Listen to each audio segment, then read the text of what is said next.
Dans cette troisième partie, nous allons aborder les repères anatomiques et les spécificités de chaque zone massée.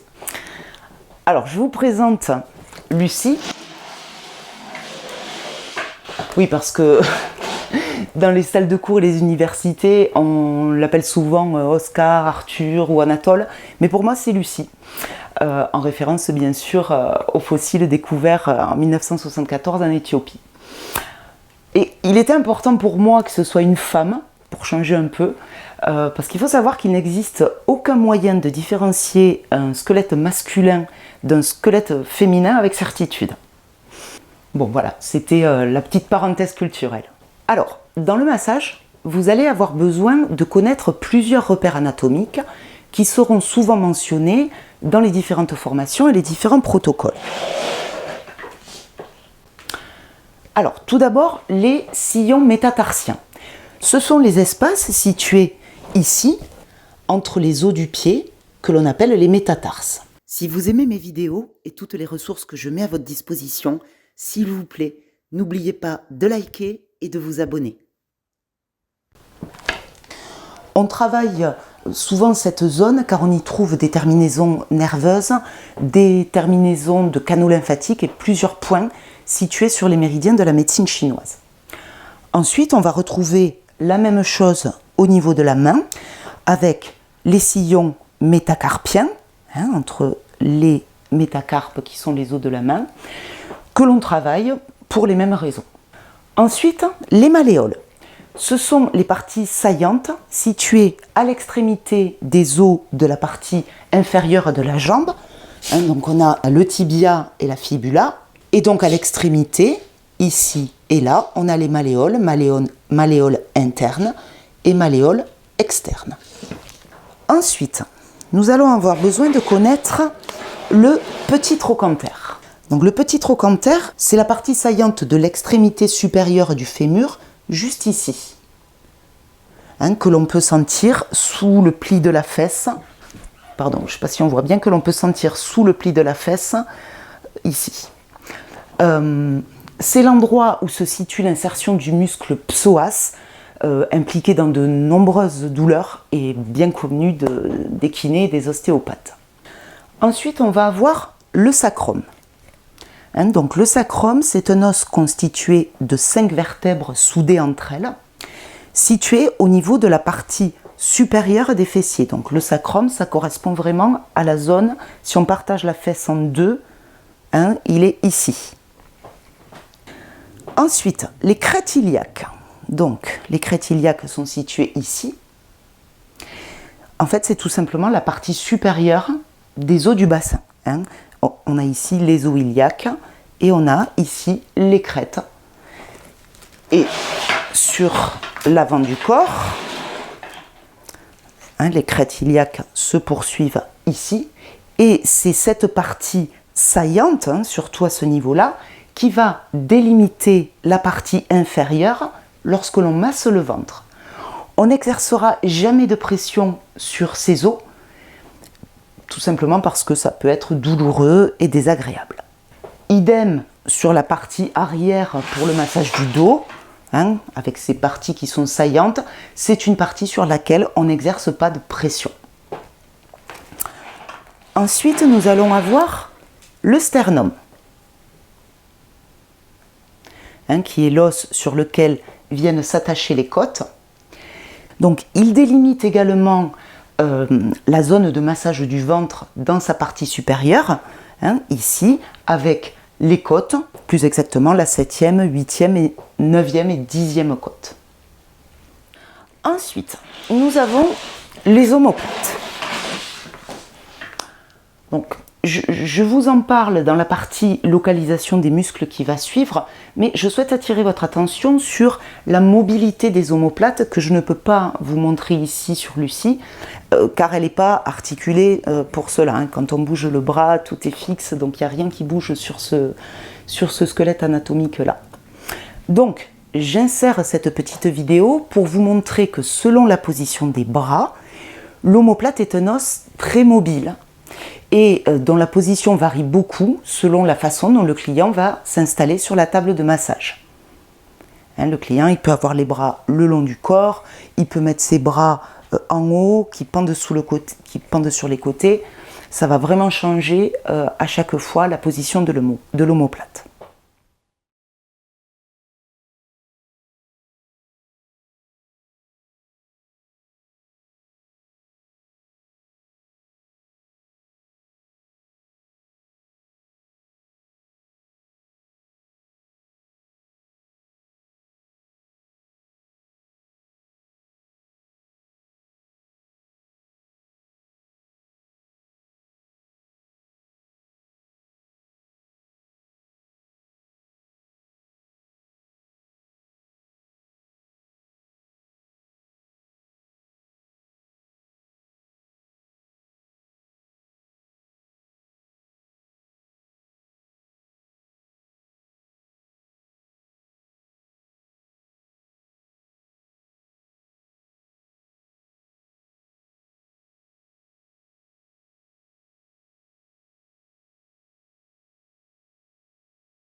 Et pour finir, l'occiput, qui est cette excroissance à l'arrière du crâne sur laquelle on va souvent effectuer de petites pressions très apaisantes.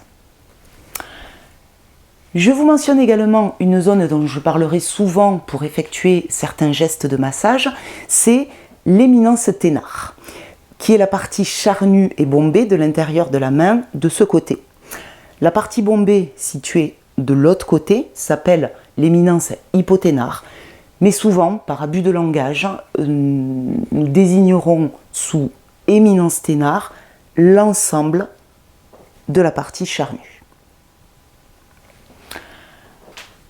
À présent, je vais vous détailler la disposition des muscles de chaque zone à l'aide d'un logiciel d'anatomie 3D.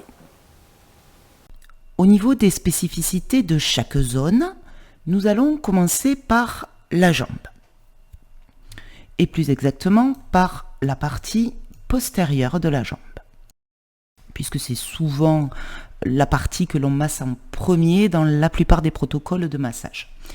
Donc la première chose à savoir concernant la partie postérieure de la jambe, c'est que l'on ne masse jamais de manière profonde et appuyée cette zone-là, que l'on appelle le creux poplité. Pourquoi? Parce que comme vous pouvez le constater ici, cette zone est très innervée. Il y a de nombreux nerfs qui passent au niveau de cette zone. Nous avons également des veines, la veine poplitée qui passe là, ainsi que des canaux lymphatiques. Donc, je vais enlever les parties concernant les différents systèmes pour ne garder que le système musculaire et squelettique. Voilà, alors ce que l'on va voir ensemble au niveau du massage de la partie postérieure de la jambe, c'est la disposition des différents muscles et surtout le sens des fibres de chaque muscle. Alors quand je dis chaque muscle, je parle surtout des muscles principaux et des muscles situés les plus en surface de cette partie-là. Il n'est pas utile pour une activité de massage de bien-être de connaître tous les noms de tous les muscles. Bien sûr, il y en a certains qu'il faut connaître et que je mentionnerai. Alors, certains sont connus de tout le monde. Par exemple, quand on parlera du biceps au niveau du bras, tout le monde sait où est situé un biceps. Mais il y a certains muscles dont il est important de connaître le nom parce que des clients vont pouvoir vous dire, ben voilà, il y a un mois, je me suis fait une élongation de tel muscle ou j'ai eu tel problème à tel muscle. Alors, vous avez le droit de ne pas tout connaître. Dans ce cas-là, ou vous demandez ou vous vous renseignez a posteriori s'il n'y a pas besoin de le savoir tout de suite. Mais c'est quand même bien de connaître le nom de certains muscles. Au niveau du mollet, il y a 2 muscles à connaître. C'est ce que l'on appelle les muscles jumeaux, appelés aussi les gastrocnémiens. Donc ces muscles, ils sont positionnés, les fibres de ces muscles sont positionnées de manière oblique. Là, on n'est pas sur des fibres disposées de manière verticale ou horizontale, mais bien sur des fibres disposées en oblique de ce côté et en oblique de ce côté. Quand on effectue des mouvements sur le milieu du mollet, il faut toujours avoir à l'esprit cette disposition pour garder l'idée de passer ici, entre les 2 muscles jumeaux. Parce que c'est là que peuvent s'accumuler des tensions et c'est important de passer au milieu. Alors sur des personnes très musclées, où le muscle est bien dessiné, ça va être évident, mais sur d'autres personnes, c'est vraiment en appuyant en profondeur qu'on va arriver à trouver la délimitation entre les 2 muscles. Ensuite, je regarde ce qu'il y a sous ces 2 muscles jumeaux, donc je les enlève. Vous voyez, on a d'autres muscles plus petits ici, et il y a quand même un muscle, il s'appelle le triceps sural, qui est en dessous et qui est un muscle assez épais. Donc quand on appuie au niveau du mollet, on va en premier lieu solliciter les muscles jumeaux, mais sur une pression assez forte et assez profonde, c'est ce muscle-là qui sera sollicité, et vous pouvez voir que celui-ci possède des fibres plutôt en longueur. Dans cette vue-là, on va dire des fibres disposées verticalement. Au niveau des muscles de la cuisse, de l'arrière de la cuisse, nous avons, tout comme au niveau du mollet, 2 muscles que l'on pourrait considérer comme jumeaux, même s'ils ne s'appellent pas comme ça, qui sont positionnés l'un contre l'autre, mais ceci avec des fibres verticales, en longueur. On peut constater que ces muscles sont assez épais.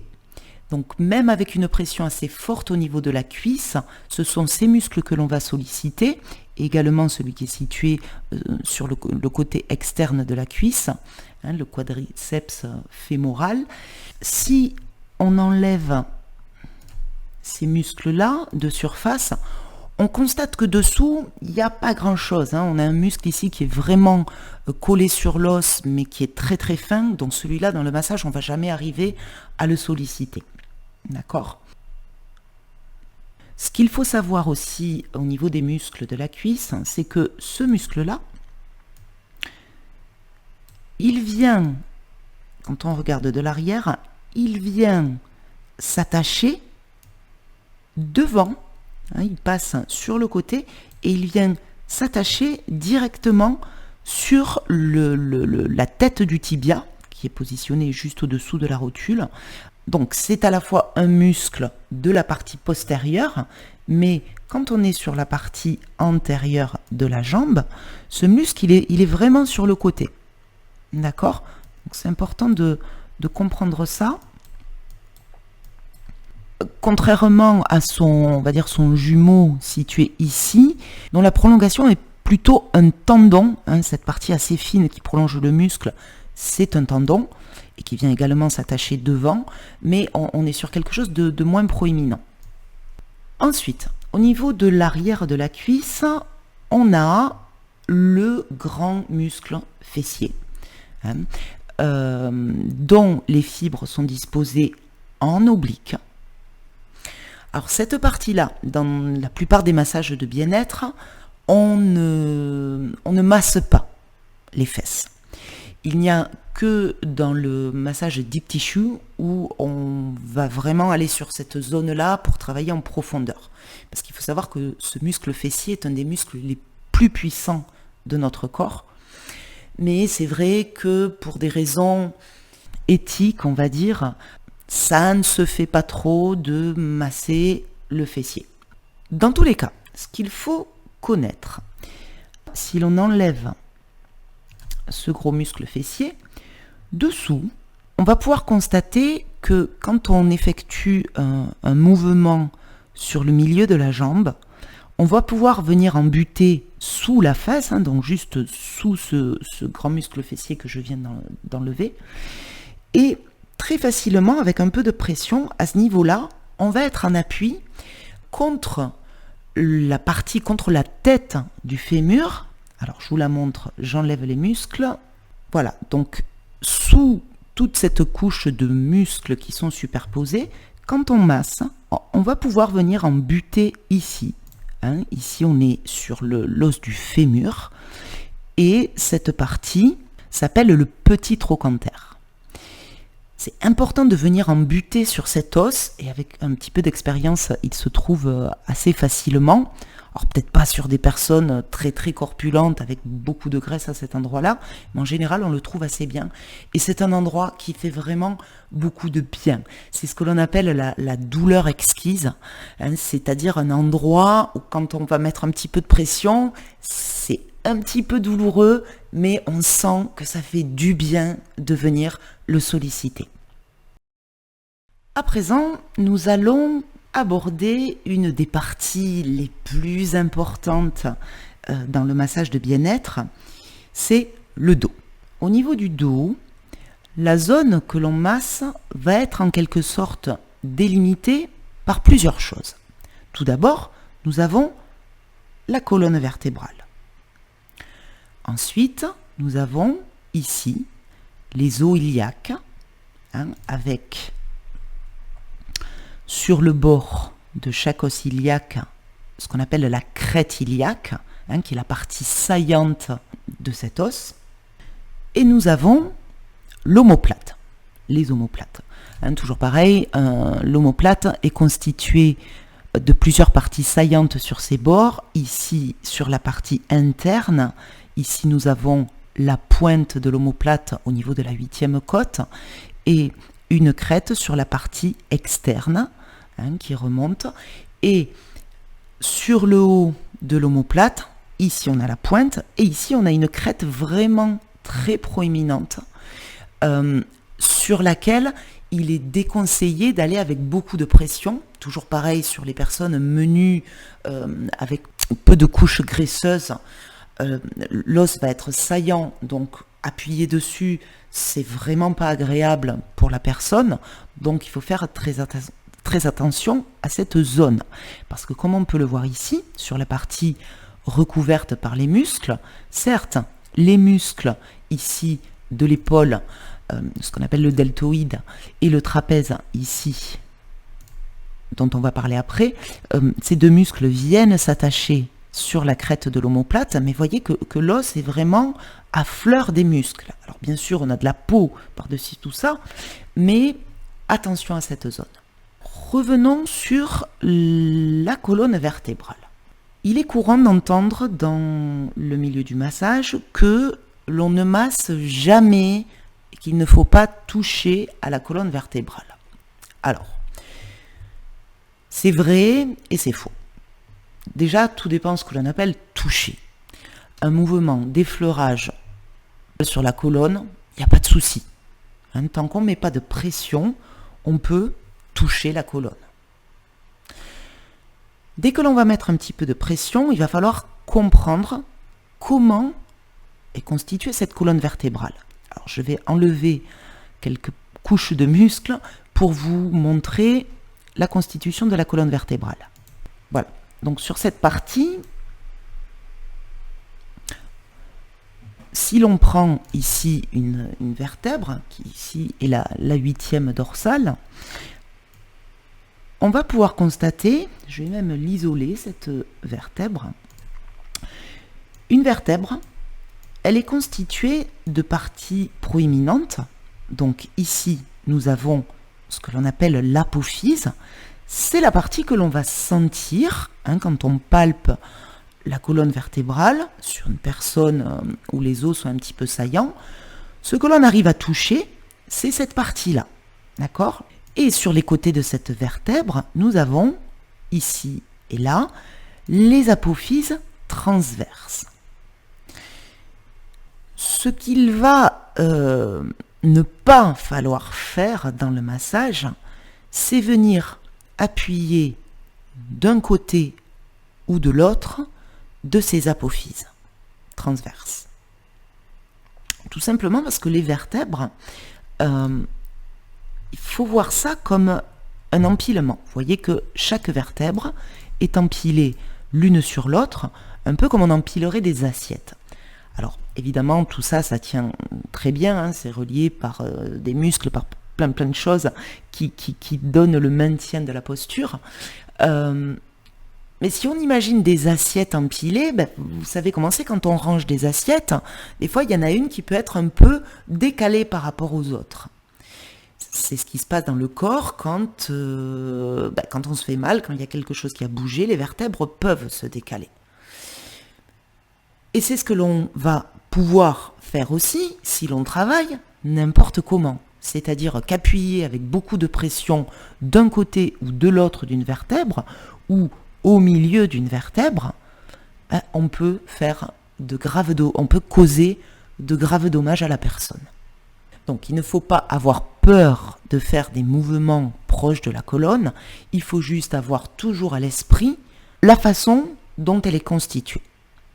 Mais se dire tout de même qu'avant de toucher les vertèbres, vous avez vu, j'ai enlevé toute une couche, plusieurs couches de muscles, on a la peau par-dessus tout ça, donc voilà, j'ai envie de dire, on se détend un petit peu par rapport à cette peur que certains pourraient avoir, mais on reste vigilant sur les pressions que l'on exerce. Alors, j'ai repositionné tous les muscles du dos, les muscles qui sont importants à connaître au niveau du dos. Ici, nous allons avoir le grand dorsal.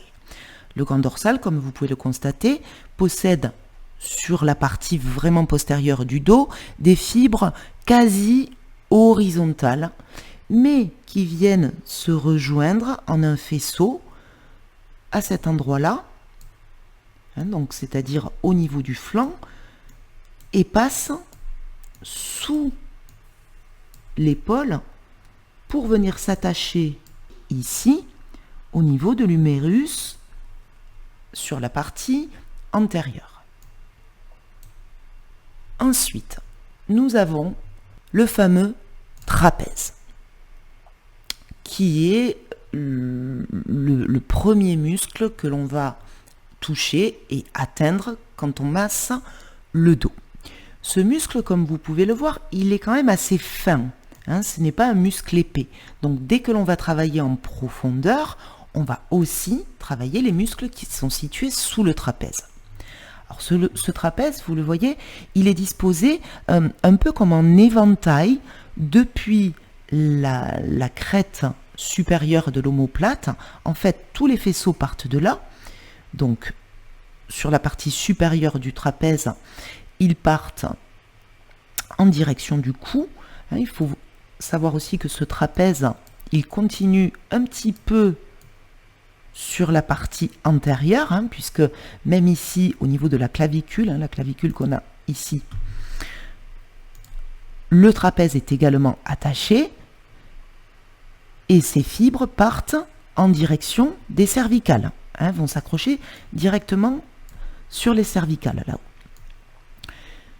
Et ensuite, sur le reste de cette crête de l'omoplate, les fibres partent vers la colonne, un peu en éventail, comme ceci, ici presque à l'horizontale, et là, vers le bas.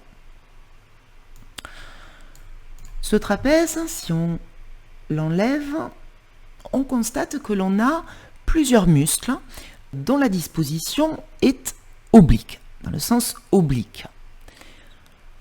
S'attachant d'un côté au niveau de la crête interne de l'omoplate, vous voyez l'omoplate ici, sa crête est là, donc le muscle s'attache ici pour venir en oblique se raccrocher sur la colonne. Ce muscle-là, on l'appelle le rhomboïde. Bon, on a le grand et le petit, peu importe, on peut le considérer comme un seul et même muscle. Ce muscle-là est vraiment un muscle où beaucoup de tensions viennent s'emmagasiner et se greffer et est la cause de nombreuses douleurs, notamment au niveau de l'épaule, des cervicales.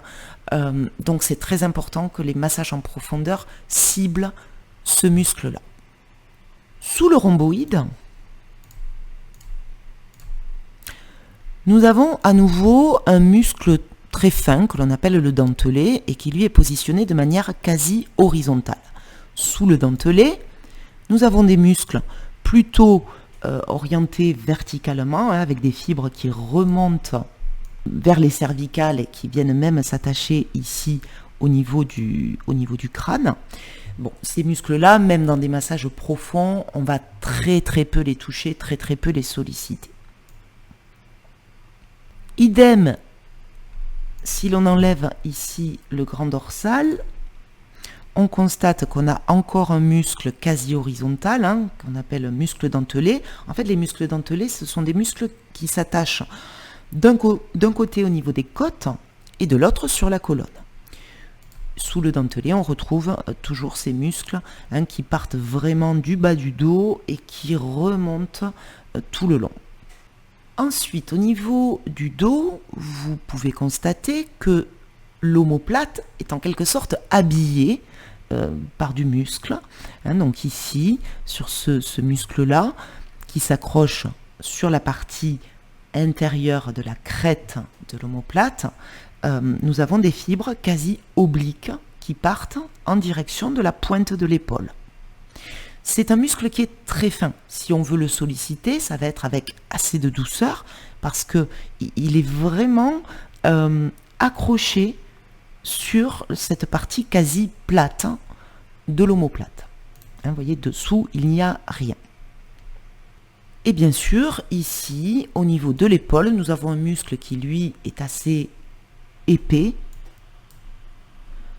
le deltoïde, qui va venir recouvrir l'épaule. Un petit mot au sujet des os iliaques et des crêtes iliaques. Toujours pareil, chez les personnes avec une ossature assez visible, donc des personnes assez minces, ces deux pointes au niveau des os iliaques vont être saillantes et visibles.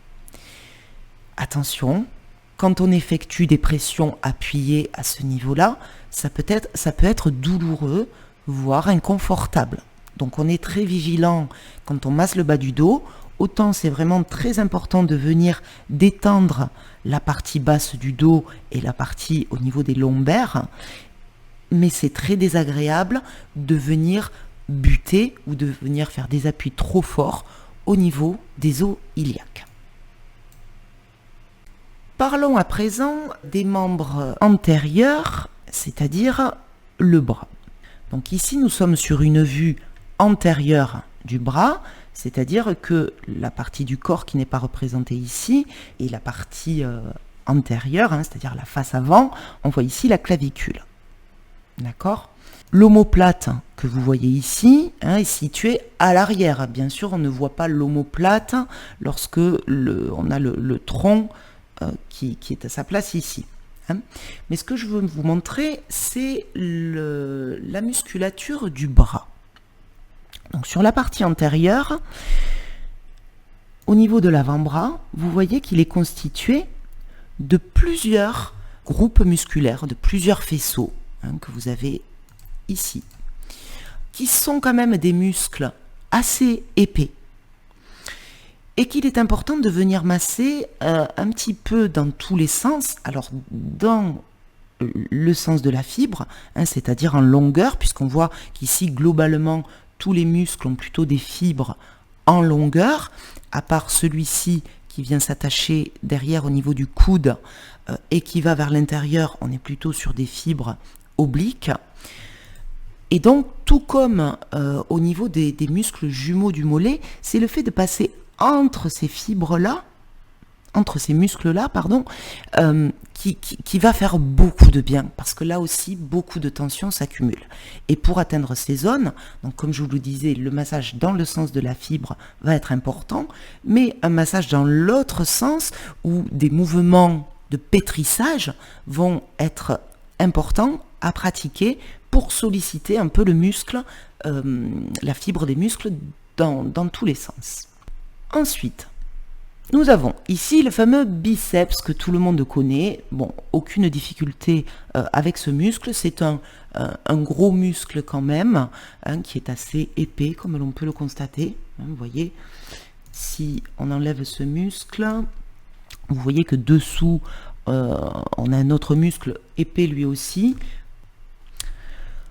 Au niveau du bras, on va retrouver ici notre muscle deltoïde, hein, qu'on a vu tout à l'heure sur la partie du dos. Donc c'est vraiment un muscle qui fait tout le tour et dont la disposition des fibres est verticale, c'est-à-dire qu'il s'accroche ici au niveau de l'omoplate et vient s'insérer entre le biceps situé ici et le triceps situé là. Il vient vraiment s'insérer au milieu. Alors, parlons justement de la face postérieure du bras. Donc, ici, c'est la partie, c'est ce qu'on appelle le coude, d'accord? Donc, vous voyez que dans cette zone-là, il y a beaucoup de muscles qui viennent s'insérer, donc beaucoup de tendons, et c'est important de masser tout autour du coude. Sur la partie de l'avant-bras, c'est un petit peu la même chose que de l'autre côté, hein. On a toujours des muscles positionnés plutôt dans la longueur et assez nombreux. Et au niveau du triceps, hein, le triceps est en fait constitué de deux muscles, on pourrait les appeler des muscles jumeaux du triceps, au milieu desquels on a ici une zone, pareil, qu'il est important de venir masser, qui est difficile à trouver chez les gens qui ne sont pas très musclés, mais chez les adeptes du culturisme ou de musculation, on voit très clairement cette zone entre les deux muscles. Et c'est aussi là que s'accumule beaucoup de tension. Ici, sous la partie saillante des triceps, on a une zone assez tendineuse, hein, c'est-à-dire qu'on n'a pas les mêmes fibres musculaires, mais c'est une zone qui est également très agréable à masser. Et les gens sont d'ailleurs souvent surpris parce qu'ils n'ont pas l'habitude qu'on masse cette zone-là et ça fait vraiment beaucoup de bien. À présent, nous allons aborder la partie du ventre. Donc nous avons ici ce muscle que l'on appelle l'oblique externe, hein, dont les fibres sont situées au niveau du flanc et qui viennent s'accrocher au niveau des côtes, donc dans une disposition un petit peu en éventail à ce niveau-là, et oblique sur la partie supérieure. Si j'enlève ce grand oblique, dessous, nous avons la fameuse région des abdominaux. Hein, c'est le grand droit de l'abdomen où les fibres sont disposées verticalement. Chez la plupart des personnes, ces fibres sont un petit peu difficiles à sentir, hein, sauf chez les personnes qui ont les fameuses tablettes de chocolat. Mais vous allez voir que sur le massage du ventre, le sens de la fibre est beaucoup moins important que sur les autres parties. Mais c'est quand même important de savoir comment elles sont disposées. Donc si on enlève le grand droit, donc tous les muscles que vous pouvez voir ici sont les muscles situés en arrière, hein, puisqu'ici on a tout le système digestif. Ce que je veux vous montrer au niveau du ventre, c'est qu'il est délimité par deux choses. Ici, on va avoir une sorte de forme en V, délimitée par le bord des côtes de chaque côté et le sternum ici. Donc quand on masse le ventre, on peut venir vraiment au bord des côtes, mais jamais sur les côtes. C'est vraiment un mouvement très désagréable que de sentir une pression sur le bord des côtes. Hein, je veux vraiment dire sur le dessus des côtes ici. Ça, c'est désagréable. Si on arrive à venir s'enfoncer sous les côtes, ainsi que un petit peu sous le sternum, c'est quelque chose qui va pouvoir soulager, et on va y revenir tout de suite après. Donc le ventre, il est également délimité en bas par les os iliaques.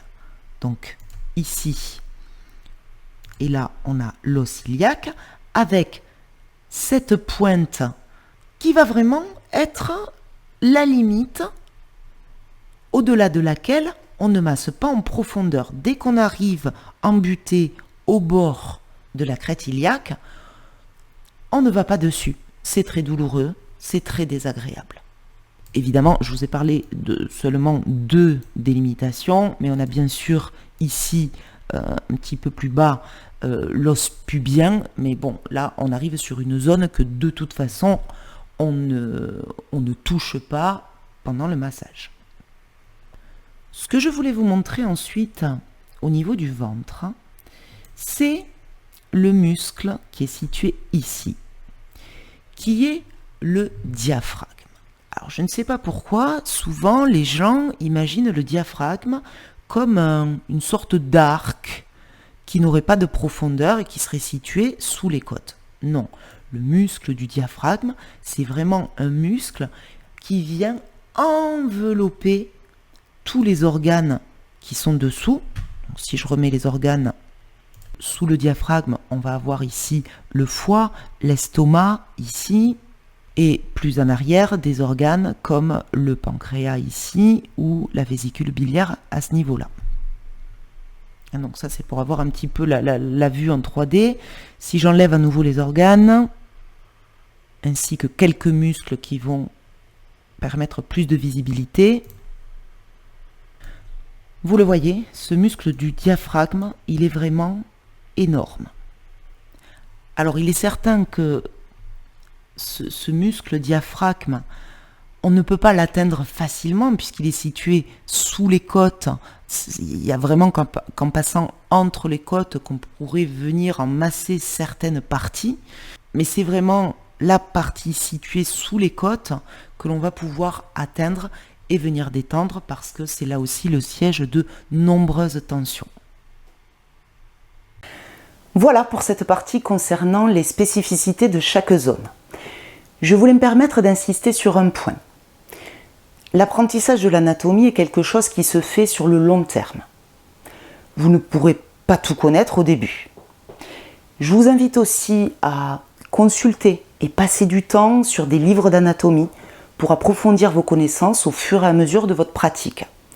C'est à force de regarder des planches anatomiques, de se renseigner, d'essayer de comprendre comment tout cela fonctionne, que vous allez pouvoir, au moment où vous massez, avoir dans votre tête comme une photo de ce qui se situe dessous, dessous de vos mains, pour comprendre ce que vous faites. Je vous recommande le grand guide visuel du corps humain du professeur Alice Roberts, qui pour moi est l'un des meilleurs. Nous allons terminer cette formation par la partie sur les pathologies rencontrées.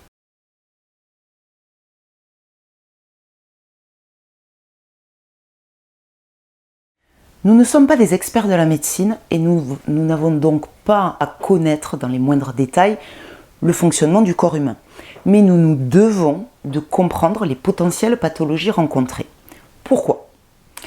D'une part, pour ne pas se retrouver idiot devant les clients qui ont une bonne ou une très bonne connaissance du corps humain, comme des infirmières, des kinés, des sportifs, et qui vont vous faire part, au moment du remplissage du questionnaire de santé, ou par téléphone, ou lors d'une nouvelle séance d'un client que vous connaissez déjà depuis longtemps, donc qui vont vous faire part de leur douleur ou maladie. Et d'autre part, pour savoir si le massage n'est pas contre-indiqué pour une pathologie donnée. Cet aspect sécurité du massage est abordé dans le module d'introduction du cursus. De plus, ça va vous permettre de conseiller votre client sur le massage le plus adapté, ce qui représente pour moi 10% de notre compétence professionnelle, le conseil. Dans l'idéal, ce n'est pas votre client qui choisit le massage, c'est vous qui le conseillez grâce aux compétences que vous allez acquérir dans la formation. Encore une fois, c'est ça qui va faire la différence entre vous, formé au vrai massage et un spa qui répond à d'autres besoins.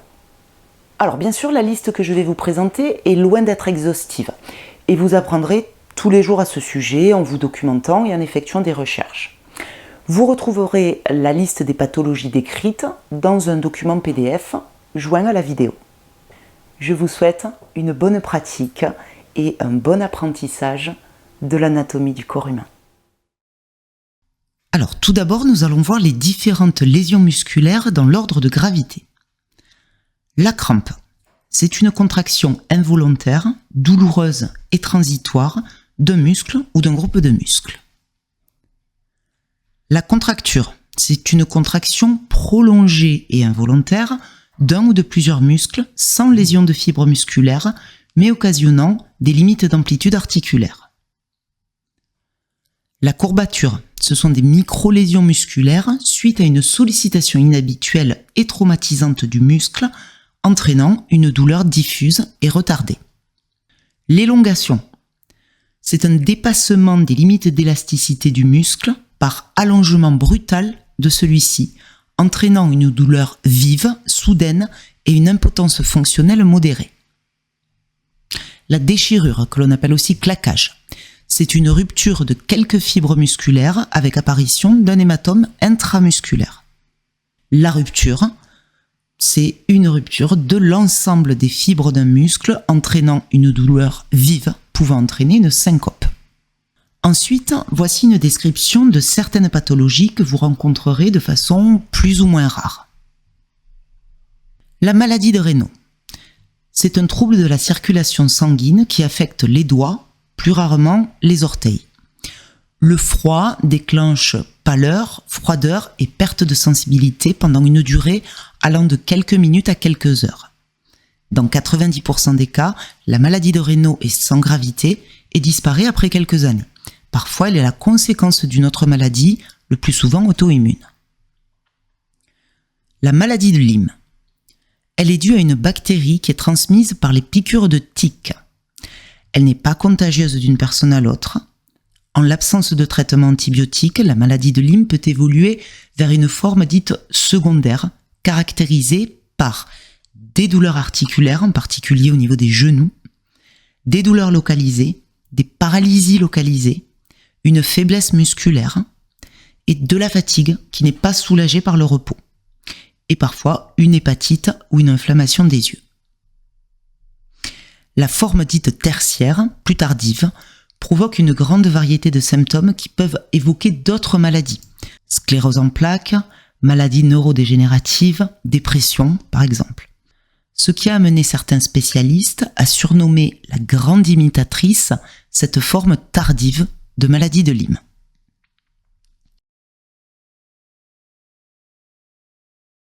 La spondylarthrite. C'est une maladie inflammatoire chronique qui touche les anthèses, c'est-à-dire les points d'attache des muscles ou des ligaments sur les os. Les vertèbres et les articulations entre la colonne vertébrale et le bassin sont le plus souvent touchées. Il s'agit d'une maladie inflammatoire qui n'a rien à voir avec l'arthrose ou les rhumatismes dégénératifs qui sont dus à l'usure du cartilage des personnes âgées. La douleur survient la nuit et réveille au petit matin. Bouger et marcher la soulage contrairement aux douleurs liées à un lumbago ou à un torticolis. Le lever est douloureux à cause d'un dérouillage qui peut durer plus d'un quart d'heure. La fibromyalgie, c'est une maladie qui associe douleur musculaire ou articulaire permanente, fatigue chronique, troubles du sommeil, symptômes dépressifs et troubles anxieux. La personne qui en souffre se plaint d'avoir mal partout, sans interruption, pendant des mois. Des stimulations habituellement indolores peuvent procurer des douleurs normalement supportables qui peuvent être ressenties comme intenses. La maladie de Ménière. Elle se caractérise par des crises de vertige accompagnées d'une perte progressive de l'audition dans une seule oreille, ainsi que des acouphènes, des bourdonnements dans l'oreille atteinte. Les vertiges se déclarent soudainement et sont accompagnés de nausées et de vomissements. La personne ressent une pression dans l'oreille atteinte et a du mal à entendre du côté concerné. Au cours du temps, les crises se répètent et la perte d'audition s'aggrave progressivement. La maladie de Crohn, c'est une maladie inflammatoire chronique du tube digestif. Elle provoque une inflammation et un épaississement de la paroi, ainsi que des ulcères et parfois des fissures et des perforations. Ces lésions peuvent affecter l'ensemble du tube digestif, de l'œsophage au rectum. Évoluant par poussée, la maladie de Crohn se traduit par des maux de ventre et des diarrhées qui peuvent persister plusieurs semaines. Lorsqu'elles durent, ces poussées peuvent entraîner fatigue, anémie, dénutrition et perte de poids. Les périodes de rémission, c'est-à-dire d'accalmie, entre les poussées peuvent durer quelques semaines, quelques mois, voire quelques années. Il est difficile de prédire la fréquence des crises. Dans un tiers des cas, la maladie de Crohn affecte seulement l'intestin grêle, surtout la partie terminale, l'iléon, et seulement le côlon dans un autre tiers des cas. Le tiers restant concerne à la fois l'iléon et le côlon. La polyarthrite rhumatoïde, c'est le plus fréquent des rhumatismes inflammatoires chroniques. Parce qu'elle atteint les articulations et provoque la destruction progressive du cartilage et des os, la polyarthrite rhumatoïde entraîne des répercussions fonctionnelles, psychologiques, sociales et professionnelles parfois graves.